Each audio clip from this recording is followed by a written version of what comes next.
The last time I made a video about a platform, it was about the hatred and downfall of Stack Overflow.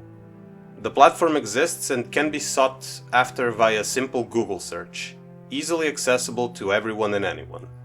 It's been there for a better part of 2 decades and is still somehow and somewhat growing.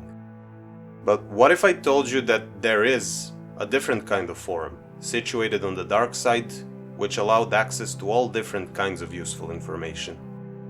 Some of it is perfectly fine, and some disturbing or outright illegal. Or at least it was.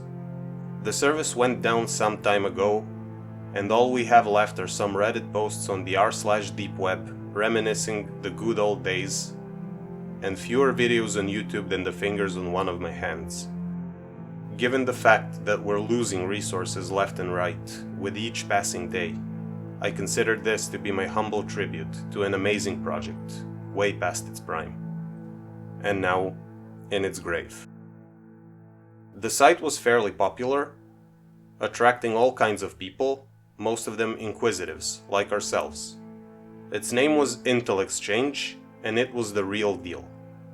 It contained all different kinds of information, everything from learning to code, conspiracy theories about the rich, the economy, instructions for making drugs out of common household objects and items, hacking, going fully anonymous and living off the grid, fake IDs for buying alcohol, scams, and general everyday topics. You do, however, need a browser with extended darknet capabilities to access it, but all in all, it was pretty good. Thing was, you just needed to get a Tor executable, run it, connect as a node to the Tor network, and go looking to find it. With all that interesting information at people's fingertips, the site was poised for a grand future. But 5 years ago, it inexplicably went down. A month passed, then 2, then 3. The users were scouring every corner of the depths, but just couldn't come up with anything tangible. The story of Intel Exchange's disappearance is just as enigmatic as its initial appearance. It's not exactly known when it first popped up and gained substantial traction, and it would be futile to guess, but it is known that it went down in late 2021.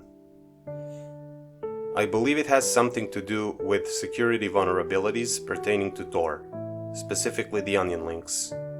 For starters, here's an example of an onion link right here. This is the current link of 8chan, the successor to 4chan.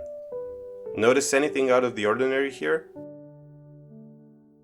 Well, aside from the fact that the top level domain is .onion instead of the .com or .org we're all used to, the darknet URLs use the regular hypertext protocol instead of the secured one.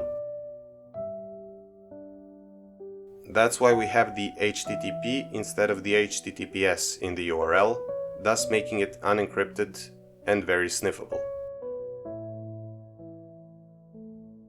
But still, this is one of the newer links on the net, an address defined by its 56-character length URL, also known as a version 3 onion link. Some 5 to 10 years ago, the Tor browser used the version 2 onion links with a 16-character URL length, followed by the onion top-level domain. As a matter of fact, this is the last known URL of Intel Exchange, which was a version 2 onion link.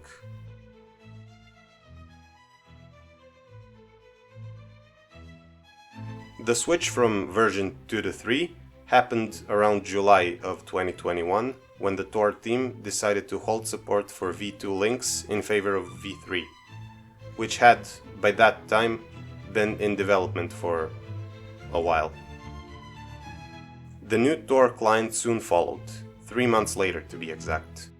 It was released in October of 2021, and it featured disabled support for version 2 onion links, and, as expected, visiting the Intel Exchange link now yields the following screen.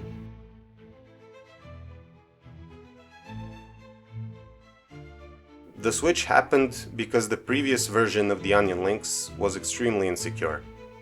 The newer version provides more robust cryptography, cleaner code, and longer URLs to prevent brute force attacks on hidden web services, something which the 16-character model did not provide. That's when the mass calling took place. The deep web used to pride itself on having and itself being a lot of data, a couple of petabytes worth. However, with the rise of big data and more data analysts getting trained and employed, as well as this reversioning, the tables have massively turned. It is now, in fact, the ClearNet which has more data and is larger in size. The version shift took at least 90% of the deep web to the slaughterhouse. It's not even funny. You can't find some good drugs to save your life, let alone a hitman or a hacker anymore. Anyways, back to the topic at hand.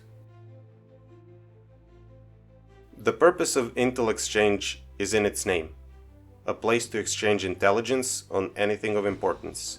And the term anything of importance can be stretched to basically mean anything.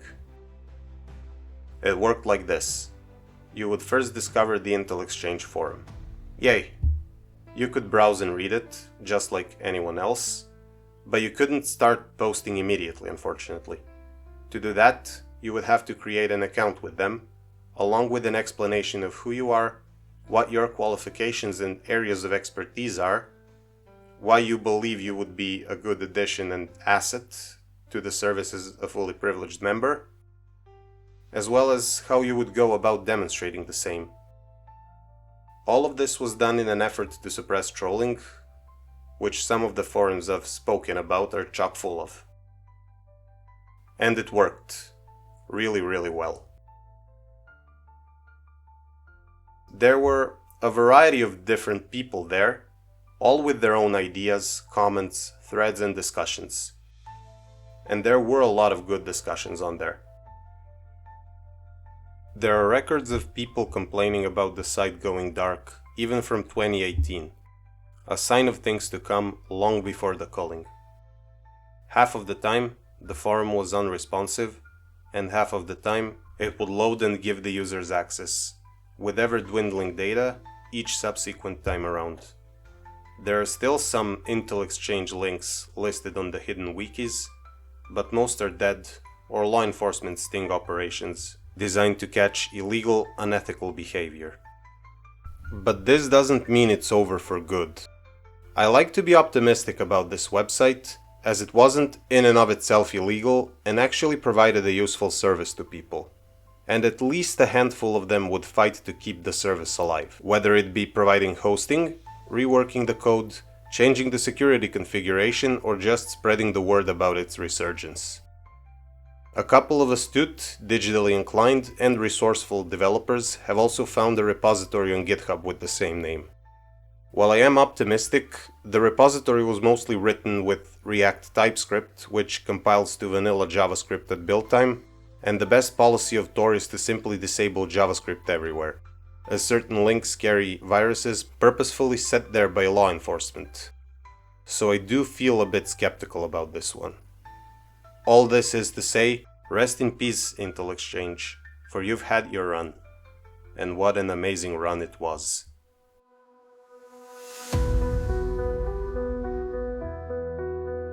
In the shadow